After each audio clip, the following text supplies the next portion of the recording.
Você faz um pedido tão especial que você quer fazer para ficar marcado hoje aqui o garoto da vida do Petrolina.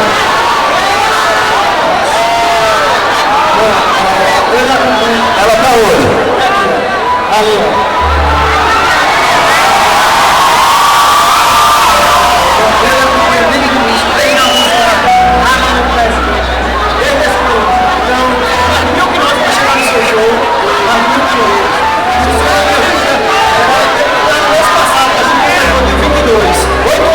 Dia 22.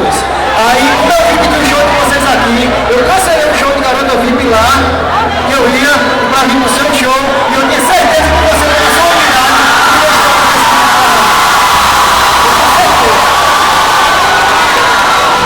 e eu estava Araújo, amor, são 8 anos que você completou a minha vida de uma forma espetacular. E eu tenho certeza.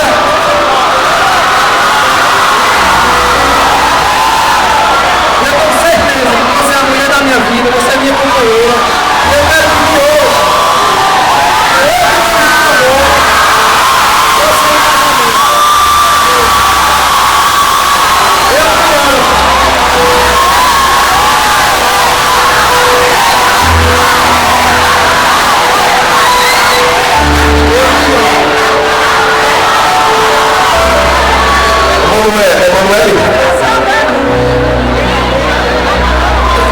você não está aqui pertinho, mas eu quero agradecer. Diga sim ou não com a cabeça, você aceita o Ítalo como seu esposo? Para ser o seu esposo. Ela aceitou! Ô Ítalo, meu filho, aproveite, porque isso é um milagre, a mulher é linda. Você é um bicho feio. Você é corajoso, eu estou brincando, você é um cara capa retada, gente, bate uma salva de palmas para essa figura. Meu Pedro, eu fico feliz e tenho certeza que toda a banda, nós ficamos honrados em testemunhar um momento desse tão singular na sua vida, que seja eterno o amor de vocês, que Deus abençoe muito, muito, muito, e obrigado por tanta consideração, tanto carinho.